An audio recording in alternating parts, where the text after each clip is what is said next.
I've got one, two, three. I've got three more to show you, if that's all right. Perfect. Let's keep going. This is great.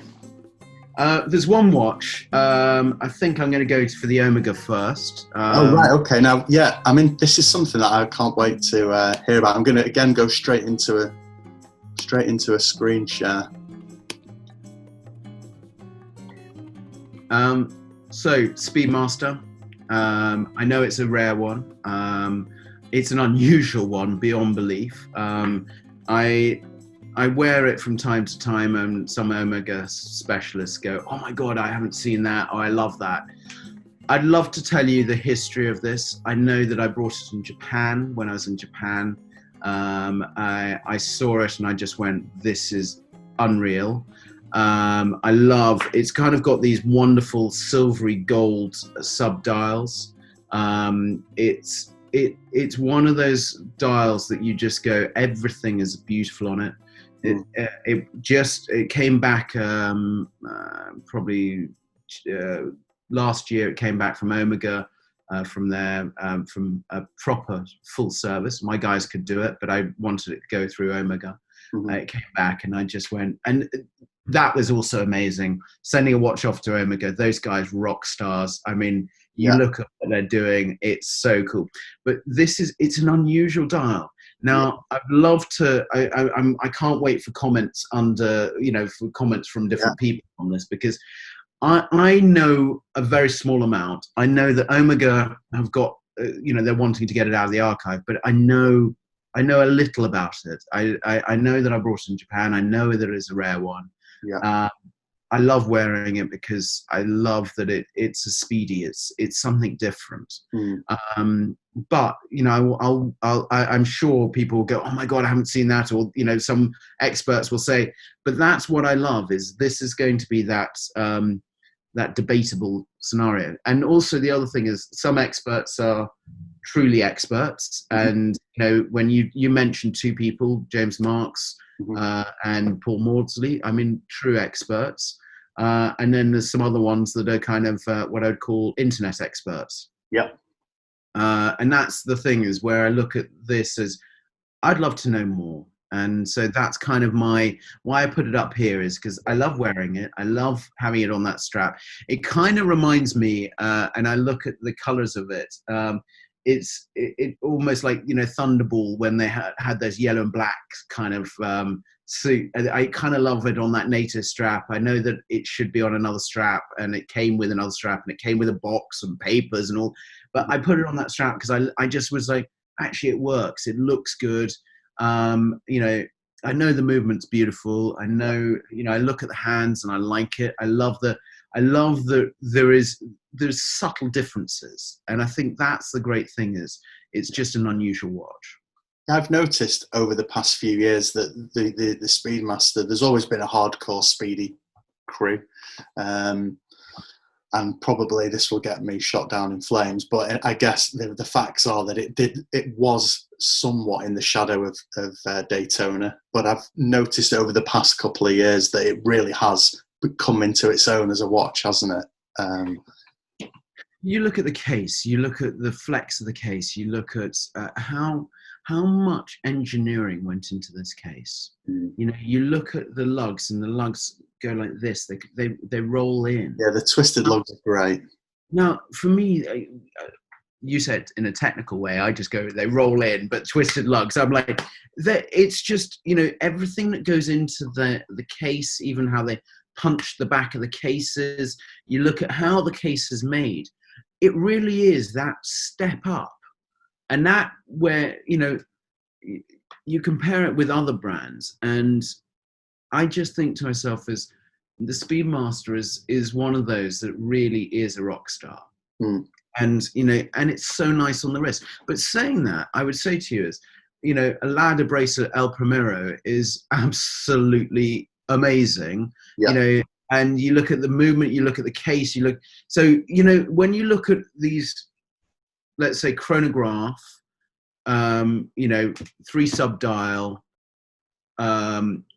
simple case. You've got more options. Yeah. And the thing is, why be the same as everyone else? Yeah. You know, you showed that Tudor, and that's different. You know, that's gonna be different. That's gonna be something that people go, oh my God, wow. You know, it's different. Yeah. Why be the same as everyone else? The Carrera, why be the same? You know, why have something that everyone else has got? Yeah. You know, what do you want to be a part of a club that's, you know, it's kind of, why don't you be different? Why don't you have something that you collect and you go, oh my God, that personifies me? Yeah. You know, why have you and I got a Hawaiian shirt? Well, because it personifies us. It's our vibe. Why have I got digital watches that, you know, Nick Fowkes kind of goes to me and goes, I can't believe you wear something like that. But it makes him smile, and it makes me smile that he questions it. Yeah. Yeah. So, I mean, you're talking to the guy outside of Tudor. My favourite watch, I think, maybe of all time, is the Daytona Beach. You know, with the coloured dials and the matching lizard straps. These people laugh at me about those watches, but to me, it's cool. It's different, and it's something that is against, as you say, you're going against the flow with a watch like that, aren't you? And it's something just a little bit different. but it's you, and that's the thing, is when you look through the archive of any of these watch companies, the ones that really stand out. I mean, you know, I was just, so Longines have just launched their new 2 watches, and you look at those sub dials and you look at how they've done it. I'm like, that's such a great dress watch.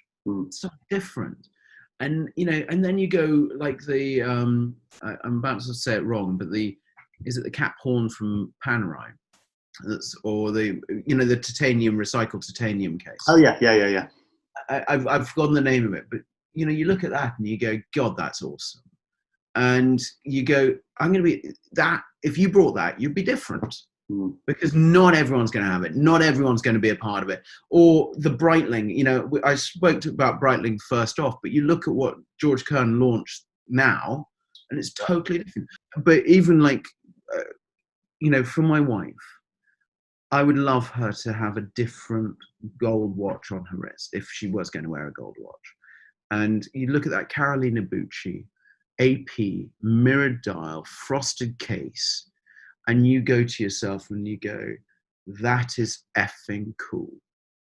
And, you know, I look at something like that and I go, why do I want her to be the same as everyone else? And it's not me wanting it. Why would I, you know, at the moment she's wearing Formula Ones. So she's wearing the old 80s Hoya Formula Ones. I've got loads of them. Oh, with the blue and red and yellow. Greys and the oranges and the yellows. And so she's literally every day throughout the whole of this lockdown, she's been wearing one of those. And it's been one of the coolest things, because, you know, I brought to them and I basically was collecting on eBay. I mean, like 25 quid, 50 quid, whatever. Yeah. And, you know, and one of them that I brought on eBay was, I think it was £12 because the guy said it didn't work. And I put a new battery in and it worked. So I was like, job's a good one. Yeah. You know, yes, they're battered up, but she loves them. And I was just like, and I think it was last Christmas before, I just gave her a whole load of them. And she went, oh my God, this is, and she's literally been rocking. And then I know today is on her wrist is going to be one of those. Yeah. Or a Bamford Mayfair, just to kind of drop my own business. No, I think those early Formula One watches, I think, are very, very cool. And I think because there are so many variations of them, with the, you know, some of them had the all plastic cases, some of them, and I think, and the boxes that they came in. I had a great blue and black one that I wore for years, many years ago, and I just thought it was cool. And it is, and I think that's the thing, is I love that she's different. You know, she's doing something, and you know, she's got some of the great watches. Of course, you know, not of course, but I've been one of those collectors, and I've said, hey, you've got to have this, you've got to have, you know, she's got a. I know one of the things that she has been wearing on a NATO strap is a 50 fathom vintage one, Blanc. And she knackers the hell out, bashes around, and you know, I look at the dents and I'm like, but it's her. And that's why I'm kind of pleased that she's in the Formula One watches now, because she can bash the hell out of it and it's fun. Yeah, it doesn't matter as much as it does with a vintage 50 Fathoms. I know that we're digressing. I want to get on to the last two watches, if that's all right. One of them is this Panerai. Yeah, wow. The picture you sent captures this dial beautifully. And you've got a great story about this watch, I understand. Yeah, I've got so this watch, so it didn't come on that strap. I've got the original strap. I've got, as you can see on the left and on the right, I've got the dagger. I've got a whole set around this. And my wife had a box made, the whole thing. And I've got a torch that's the Panerai torch that fits in with this collection. Fantastic. Now, why I'm saying I've got all of it is the reason this watch, and I'm kind of talking to the collectors, but I'm talking to you. Never ever, when you're going to any watch dealer, always ask, what have you got in the bag? Always ask, what's in the bottom of the safe? What's the thing that you just kind of, you don't care about? And that's what this watch was. The dealer I brought this from, and I brought it from there, that was 2 offices ago, so probably 10 years ago, something like that. And it was a lot of money at the time. I think it was £9,000. So for me, that was a lot of money at the time. But it was one of those things, it was in the bottom of the safe. And I was talking to the guy and I was like, oh my God, and what have you got? And he goes, and he showed me all of these watches, and the cloths came out, the this came out, the rolls came out, the this. And I went to him and I said, come on, you must have something that's really odd and, something that you can't really sell. And he goes, yeah, I've got this. And it was a knackered strap, it was all twisted. The Panerai, everything was knackered on it. And I went, okay. I said, and it had a swing tag for the price. Of course I negotiated, not hard, but I negotiated. And I remember it was a lot of money at the time. And as me, I was just like, Christ, okay. And I remember I had to pay them in 2 installments to pay for the watch. And I was like, this is amazing. Then I had a strap made for it. Then I went to one of these big watch fairs and found the torch, the compass, this. And so I put the whole collection and the dagger, and I put all of the things together. And it was just one of those things. I just went, this is something I love. I love the patina of the dial. I love that it's a no-name dial. I love that it's, and I love the case back. I love when I look at a case back and you look at something like this and you go, actually, I love how the case back is. I love the movement, I love how the crown is. I just, everything about it. I think this is such a great, it's one of those watches that you just go, I'm so pleased I have it.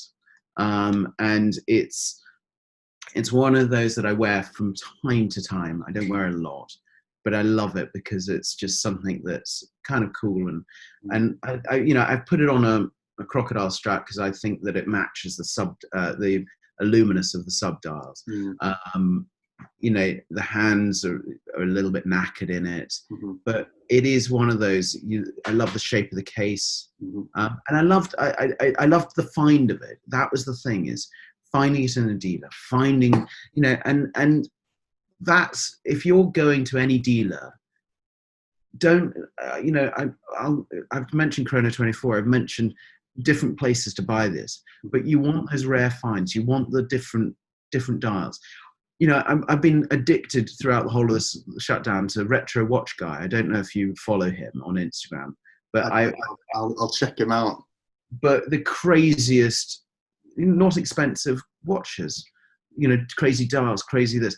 And I always think that is, I think if someone's going this way and saying this is what you should be buying, I always kind of concerned. You almost need to kind of go the opposite way and go, buy what you love. Buy what, it's like with sneakers. I'm a massive sneakerhead, and I always love, the unusual, the ugly, something that makes me smile.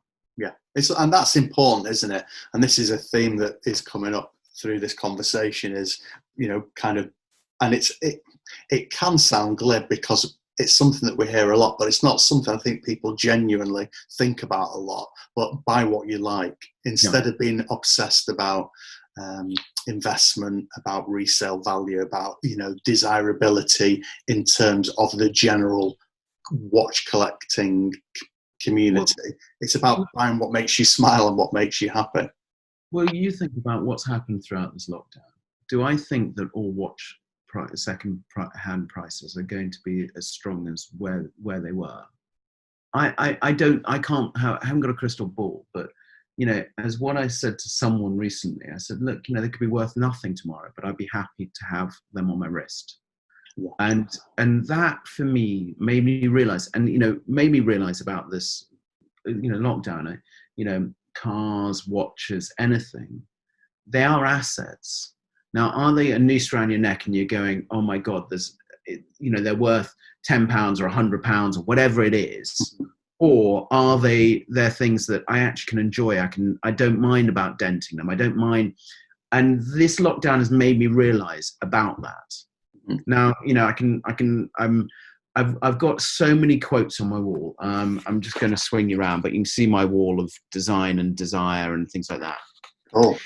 But I've got a quote on here, but it's not my favorite quote, but it's one of the quotes that I have, and I'm going to say it because this is kind of it's the Dalai Lama, and I'm sure you know it, but it says, man sacrifices health in order to make money. Then he sacrifices money to recoup his health. And then he is so anxious about the future that he does not enjoy the present. And the result is being that he is not living in the present or the future. He lives as if he is never going to die. And then he dies having never really lived. Now, it's profound, it's all those things. But why I have it up on that wall is because I think that, if there's a dent, if there's something about a watch, are you going to sell it or you're not going to sell it? Yes. And, there may be some watches I will sell, but the reason why I'll sell them is because I'm moving on. I'm moving on from that chapter, or I've deep dived into that genre, and I've gone, yeah, okay, this is the cool thing. Like, the bullheads. I've not been wearing bullheads for a while. Now, would I sell a bullhead? Maybe. Because I'm walking away from bullheads. I find them weird on my wrist. I love them, but I'm not totally into bullheads at the moment. So they're in deep storage before I bring them out. But I used to wear bullheads non-stop. Yeah. So that's where I'm kind of that's why I'm saying is wear a watch that makes you smile. Put something on your wrist. I know that I'm taking up your time. The last one. No, this is brilliant. The last one is something that really makes me smile, and that is this watch. And I think there is a photograph. Is there a photograph? Let's do a share of that. This picture as well captures it really well. So this you asked me to take some photographs of the watches. I love cartoon watches. I love what Gerald Genta did. You look at all the Gerald Genta designs, you go, God, they're freaking cool. You look at other brands that have done, you look at Omega with Snoopy. I love them. They make me smile. You kind of go, this is really, it's cool. And I put this watch on. I've been going to the hospital a little bit with my son at the moment. It's been one of those things. And I put that watch on my wrist. My son smiles and I smile. And that has been one of those coolest things, is to have something that just makes you smile. And, the GMT, I freaking love that I created this GMT. I love that it's an internal rotating bezel. That was one of my big bugbears with any other ones, is that the bezel clicked. And when I'm before all this, I used to travel a hell of a lot. Yes. And I'd wake up in the middle of the night and the bezel would have clicked out by an hour. And I was like, I don't, so I used to phone home and it would be like 5 o'clock in the morning instead of 6 o'clock in the morning, or it would be, you know, middle of the night. And, you know, it was just not the most popular thing for you to have done, I can imagine. No, so that's why I was like, I have to have a internal rotating bezel. And then when Hoya came out with the Muhammad Ali Ringmaster inspired watch, I loved how they did their internal rotating bezel. So I remember taking the Muhammad Ali to bits and having a look at how the internal rotating bezel worked. And that's what we did on this. I was just like, I really wanted to kind of understand that. Yeah. And then, you know, I wanted to have it so then it was a quick deployment, you know, I wanted, so then I can change the strap. Steel strap, I wanted it to feel very easy, you know, silky on the wrist. You know, and you know, with the internal rotating bezel, that was my thing of it locks, it puts into place. So it doesn't, wherever you are in the world, I know that I can phone home and my wife isn't screaming at me. And then Popeye, I'm just like, how freaking cool, you know, so much fun. You know, I just love our partnership with King Features, or Hearst that owns the rights to Popeye. I love Popeye. He's always made me smile. You know, I love it just, you know, I'm talking about him and I'm like going, it's fucking cool. Sorry, excuse me, but you know, and you go to yourself and it does, if I'm having a bad day, and you know, we do have bad days, and I'm sure that some people are having worse days and some people are having better days, but I put it on my wrist and I'm just like, I'm done. I'm happy. Whatever stress is going to hit my life, it's not going to hit me. And I think that's the thing that Popeye watch does. You know, and for me, you know, even my son, every time we've been going in, he just looks at us and he goes, "Oh, Popeye." And, you know, this is a 3-year-old that kind of doesn't totally understand of going into hospital and, you know, why you have to wear a mask and why all these things. And he's just like, and it makes him smile. And, you know, and I've been wearing Popeye t-shirts because of that now.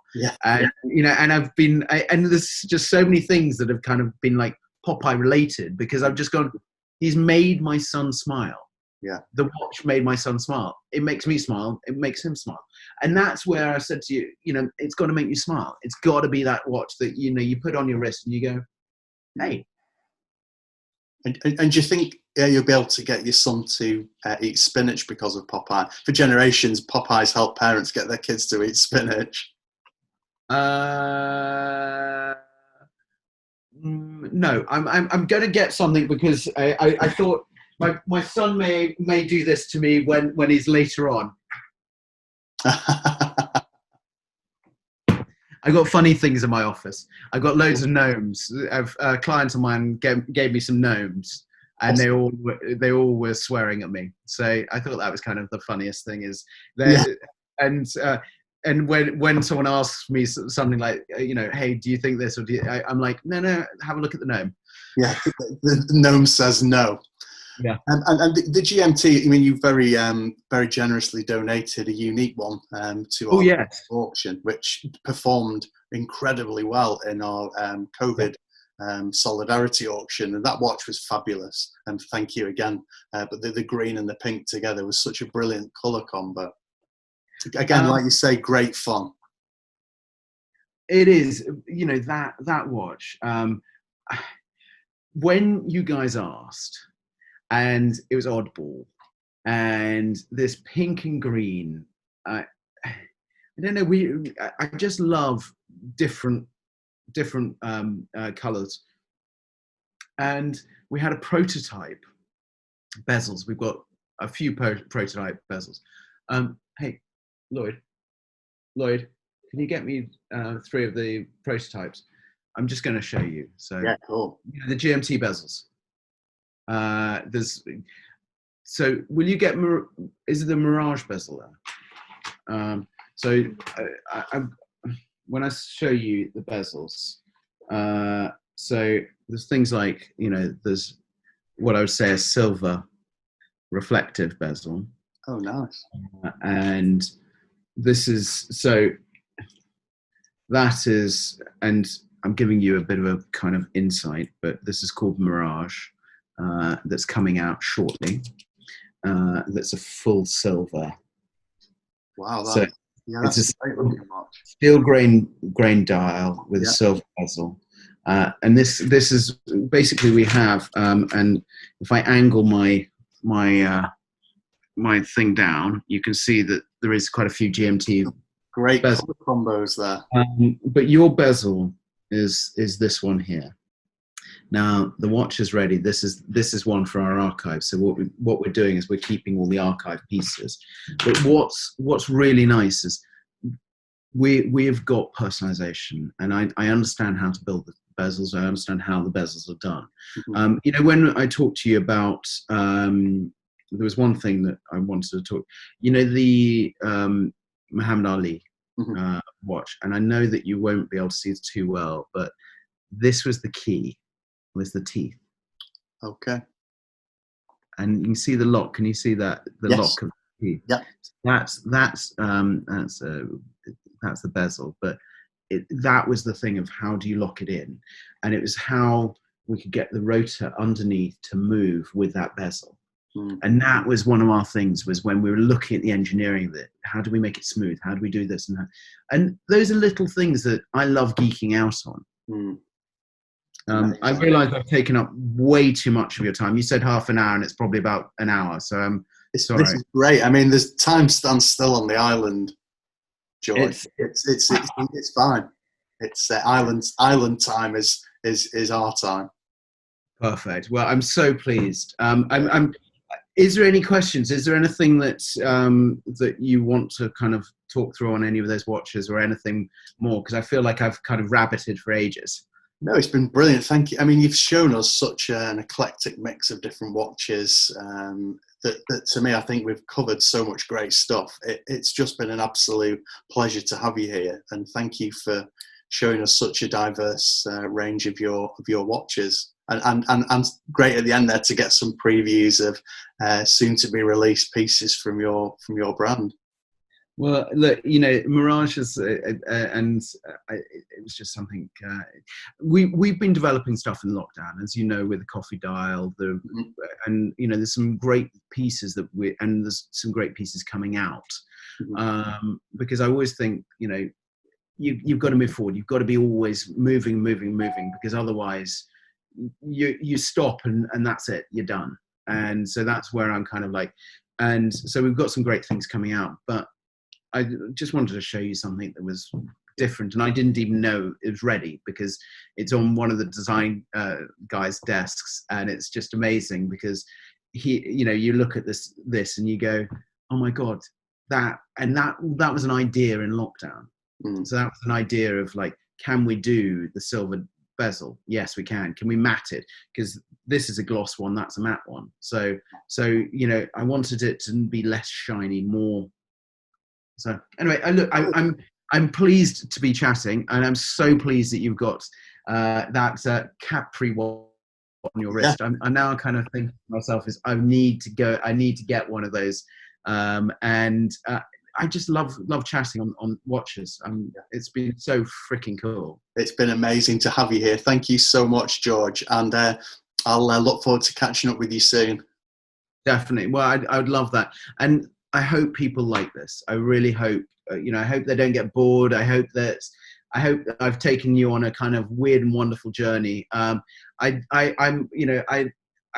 said to Wei, what am I missing about lockdown? And the thing I'm missing is I'm missing seeing people, and I'm missing hugging people. And those are the two things that I'm missing. And, I hope with social media, people feel like I'm hugging them about watches because, I love watches, and I hope they do. Well, thank you so much for that insight, and it's been an honour to have you here, and thank you for sharing your fabulous watches with us, George. Have fun on the island. See you later. Take care.